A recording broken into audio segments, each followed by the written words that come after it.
Assalamualaikum warahmatullahi wabarakatuh. Waalaikumsalam warahmatullahi wabarakatuh.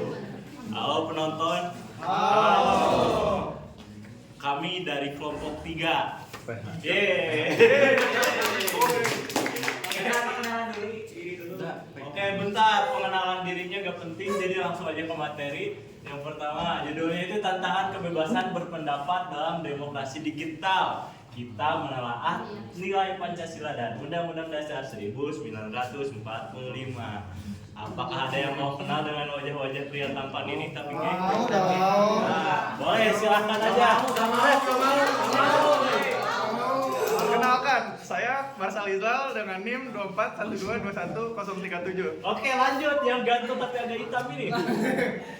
Perkenalkan, nama saya Pasaribu Ricardo dengan NIM 045. Cukup. Oh yes, cool. Silakan. Perkenalkan, nama saya Fikri. Oke, udah cukup ya. Dan saya adalah yang paling ganteng di sini, Barasid Kialokal Suenda dengan NIM 241221031. Lanjut saja, kita operator tolong.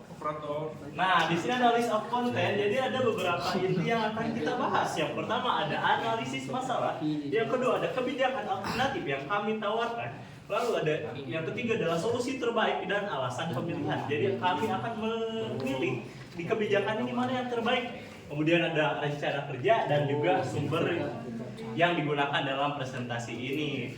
Lanjut operator. Silakan analisis masalah. Yang pertama ada analisis masalah.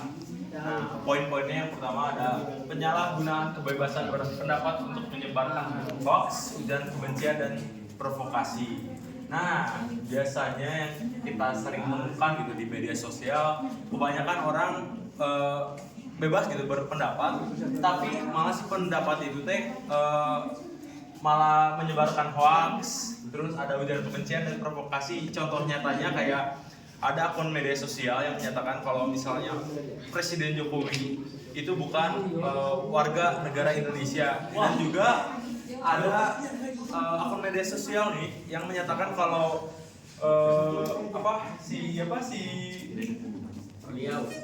yang GG Tadi siapa ya? Teddy. Maya Teddy. Oh, Maya Teddy.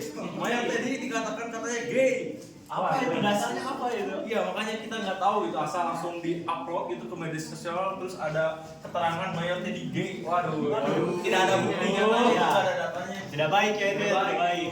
Lanjut. Terus poin kedua, ada konflik antara hak berpendapat dengan keamanan sosial dan ketertiban umum. Contoh nyatanya, misalnya kita lagi demo, kan kita sebagai mahasiswa tuh harus mengkritisi gitu pemerintahan. Ketika pemerintahan salah, kita turun aksi ke bawah demo, tapi malah kita sebagai mahasiswa itu seringkali merusak fasilitas umum gitu, mengganggu ketertiban umum yang ada di masyarakat gitu. Terus yang ketiga poinnya, lemahnya literasi digital masyarakat. Contohnya kebanyakan tuh orang tua gitu yang melakukan kesalahan ini, karena orang tua itu bisa dibilang kurang gaptek lah, kurang ngerti tentang teknologi. Jadi mereka tuh dapat informasi langsung di-share gitu ke keluarganya. Kalau kita kan biasanya ya harusnya sebagai pemuda-pemuda gadget gitu ya, harusnya kita dapat informasi itu kita cari tahu gitu sumbernya dari mana, terus benar atau enggak.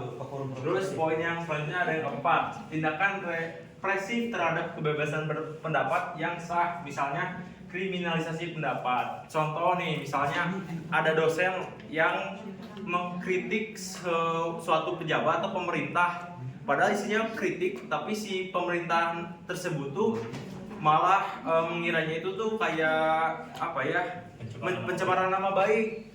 Nah, itu sebenarnya sah sebenarnya, cuman ya ada apa ya, bisa dibilang kesalahpahaman lah.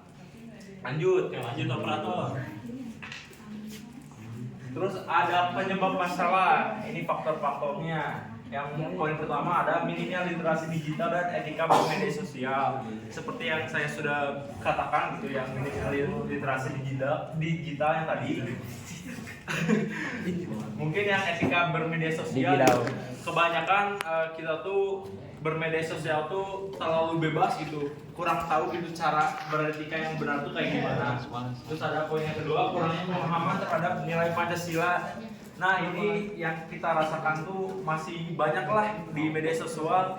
Orang-orang tuh masih minim gitu tentang nilai-nilai Pancasila, masih banyak yang berkomentar tentang agama, pencemaran dan lain-lain. Terus ada poin ketiga tumpang tindih regulasi. Contohnya Undang-Undang ITE itu tuh multitafsir. Di satu sisi di pasal saya lupa pasal berapa, cuman disuruh kita tuh berpendapat gitu. Tetapi di salah satu pasalnya tuh kita tuh gak bisa terlalu bebas berpendapat gitu. Jadi multi tafsir lah, bisa contohnya kayak kasus dosen tadi, niatnya itu mengkritik tapi malah jadi dikiranya tuh pencemaran. Terus yang keempat ada polarisasi politik dan sara. Contohnya misalnya ada lagi pemilu, misalnya ada ada calon presiden pertama sama yang kedua. Terus ada pendukung-pendukungnya awalnya tuh berdebat tentang politik, tapi lama-lama kelamaan itu malah membawa ras, suku, agama dan lain-lain. Nah, lanjut. Nah, di sini ada data-data pendukung dari penyebab masalah dan analisis. Makanya ini sangat penting lah, analisis ini tuh kita angkat. Yang pertama ada laporan SafeNet. Nah, ini pada tahun 2023 terdapat 92 kasus pelanggaran kebebasan berekspresi digital di Indonesia. Yang B, ada data dari Kominfo tahun 2022, lebih dari 11.000 konten hoax tersebar di media sosial. Contohnya kayak vaksin lah, waktu COVID itu banyak gitu konten-konten hoaxnya. Terus yang C ada konstitusi dan nilai Pancasila, terdapat pada pasal 28E ayat 3 Undang-Undang 1945 menyatakan setiap orang berhak atas kebebasan berserikat, berkumpul dan mengeluarkan pendapat. Nah, tetapi kebebasan tersebut dibatasi oleh pasal 28J Undang-Undang 1945 yang menyatakan bahwa dalam menggunakan haknya setiap orang harus menghormati hak orang lain, nilai moral dan ketertiban. Lanjut. Oke, di sini ada beberapa alternatif kebijakan yang kami rancang. Yang pertama adalah kampanye literasi digital dan demokrasi. Kemudian yang kedua ada revisi UU ITE agar lebih presisi dan tidak multitafsir. Yang ketiga ada pembentukan panduan etika digital nasional. Ayo, Profesor. Jadi untuk penjelasannya masing-masing, yang pertama untuk kampanye literasi digital dan demokrasi ini adalah suatu bentuk kampanye ataupun upaya edukatif yang bertujuan untuk meningkatkan pemahaman masyarakat, khususnya generasi muda tentang hak dan kewajiban berpendapat di ruang digital. Jadi di sini kita memberikan pemahaman kepada masyarakat umum bahwa apa sih hak dan kewajiban kita ketika berpendapat di digital, di era digital ini gitu. Jadi kita akan memberitahu batasan-batasan mana saja yang dapat dilakukan oleh masyarakat umum untuk dia itu bebas dari hukum alias dia itu aman gitu sebetulnya. Dan di sini juga kita mengupayakan bahwa khususnya generasi muda, karena di sini kita itu mengujung tombakkan generasi muda ini sebagai pelopor dari usaha untuk melawan tindakan-tindakan kriminal pada berpendapat di era digital ini. Lanjut, operator. Nah, di sini ada untuk kampanye ini memiliki kelebihan. Yang pertama adalah membangun kesadaran masyarakat jangka panjang. Karena di kampanye ini kita berupaya untuk menanamkan kesadaran akan pentingnya hak dan kewajiban berpendapat di era digital. Kemudian ada dapat menjangkau berbagai lapisan masyarakat. Nah, karena kampanye ini dapat dilakukan secara online maupun offline, maka ini akan lebih mudah tersebar merata di seluruh kalangan masyarakat. Lalu yang ketiga ada mengurangi ketergantungan pada pendekatan hukum. Nah, di sini jadi kita memberitahu kepada masyarakat bahwa sebetulnya di antara selain hukum yang harus dilakukan, ada beberapa hal juga seperti etika dalam berpendapat itu yang harus diperhatikan juga. Lanjut, operator. Nah, untuk kekurangannya sendiri, yang pertama ada hasilnya tidak instan karena di sini kita memerlukan konsistensi yang cukup lama. Kemudian yang kedua ada tantangan partisipasi, karena seperti kita tahu gitu bahwa Indonesia ini memiliki tingkat literasi yang rendah dan juga tingkat partisipasinya seperti menyepelekan hal-hal seperti kampanye ini. Kemudian yang ketiga butuh konsistensi yang tadi saya jelaskan bahwa kita itu tidak bisa mendapatkan hasil yang instan pada kampanye ini. Lanjut operator. Nah, untuk kebijakan alternatif kedua yaitu revisi UU ITE agar lebih presisi dan tidak multitafsir. Seperti tadi dijelaskan oleh Ray pada latar belakang bahwa sebetulnya UU ITE itu cenderung atau mudah untuk multitafsir karena isinya itu ada yang kurang jelas gitu.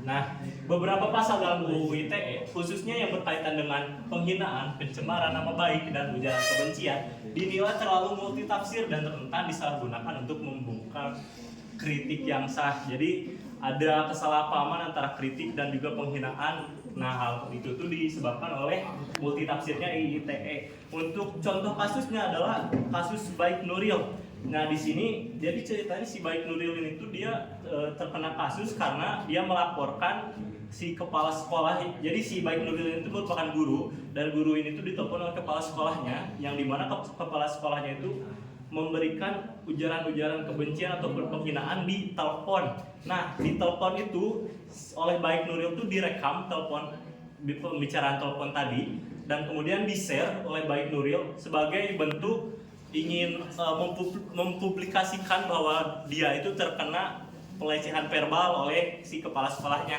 Nah, akan tetapi di mata hukum si Baik Nuril ini malah jadi penjahatnya gitu, malah jadi kriminalnya gara-gara dia itu terjerat pasal 27 ayat 1 UU 1 tahun 2020.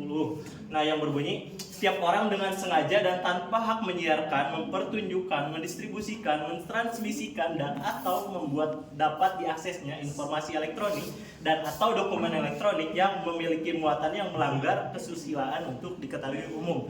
Jadi intinya di sini adalah dia terjerat pasal 27 ayat 1 ini yang berisikan bahwa kita tuh tidak boleh untuk membagikan konten-konten yang mengandung unsur hinaan ataupun hal-hal yang tidak diperbolehkan. Nah, jadi si Baik Nuril terjerat kasus itu, yang dimana padahal seharusnya yang jahat di sini atau yang melakukan kriminal merupakan si kepala sekolahnya tadi.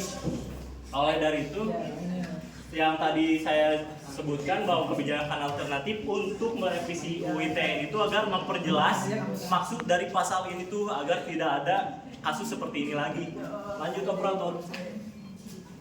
Nah, untuk kelebihan dari kebijakan ini, yang pertama memberikan kepastian hukum, yang kedua melindungi hak konstitusional warga negara.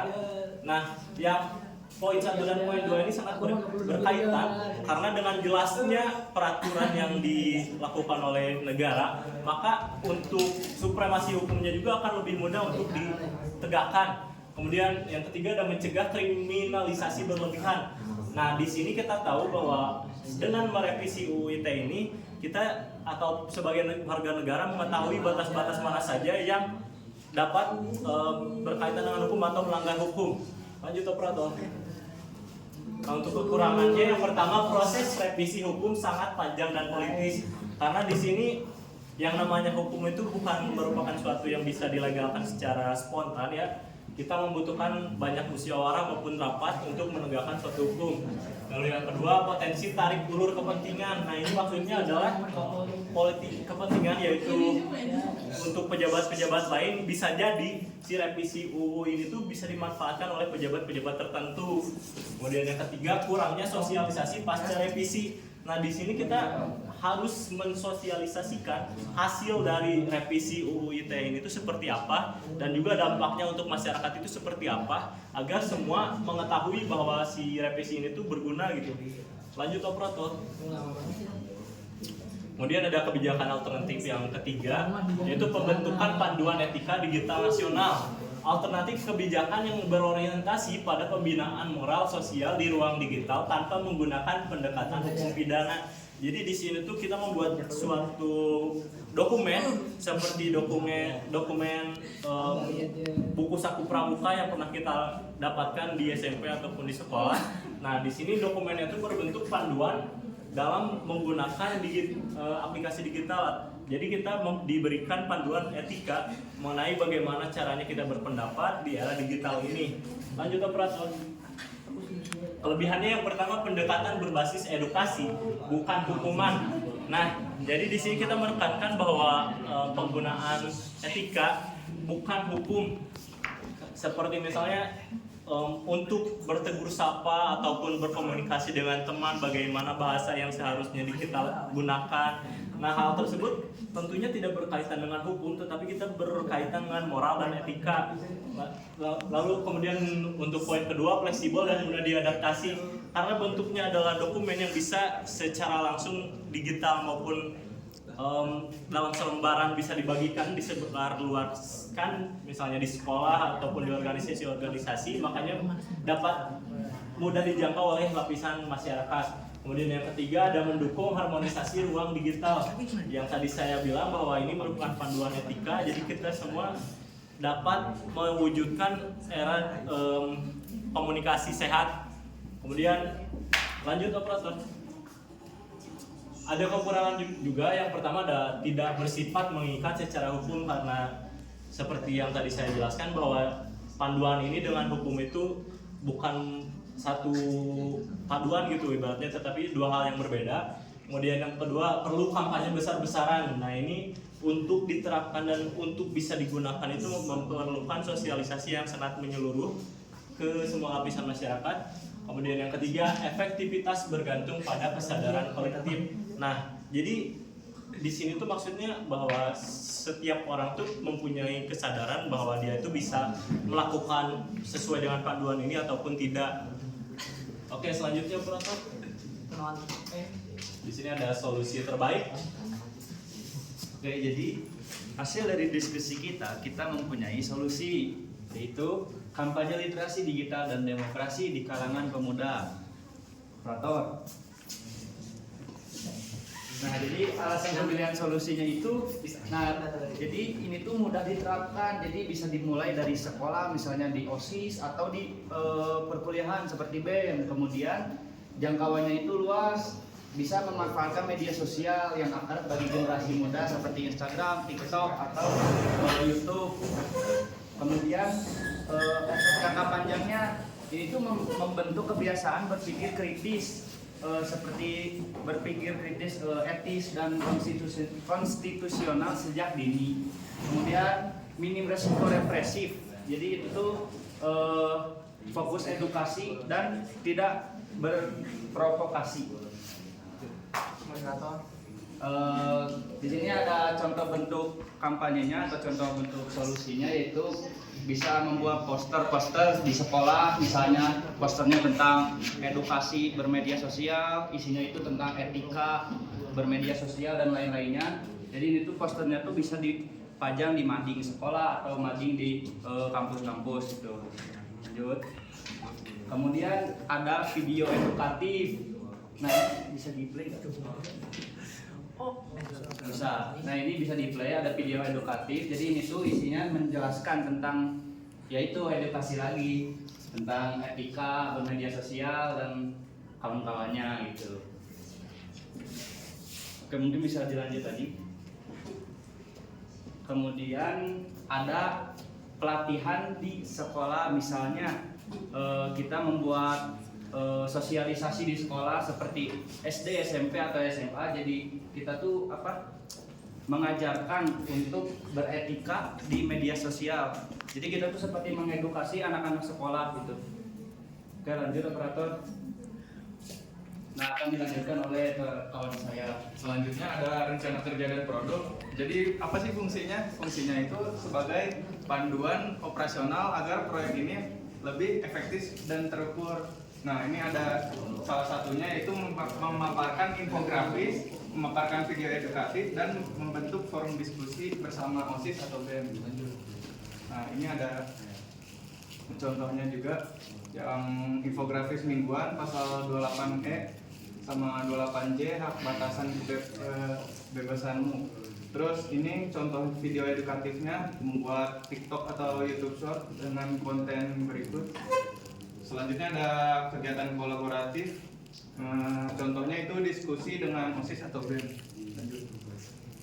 Nah ini ada contoh bentuk kerja rencana produk.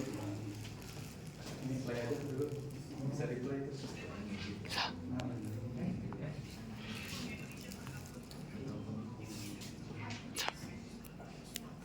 ini contoh bentuk video edukatifnya. Lanjut, ada juga poster. Nah ini contoh posternya, tanamkan etika di era digital. Nah lanjut. Nah, terakhir ada sumber referensi. Sumber referensi itu kita ambil dari beberapa apa namanya?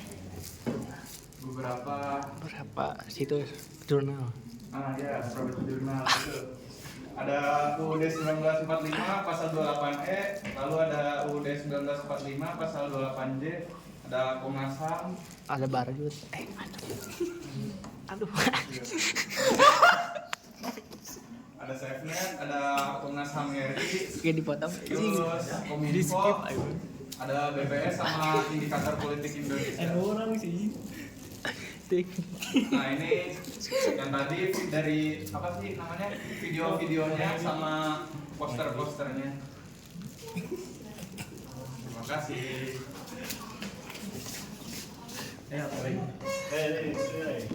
Aduh. Betul.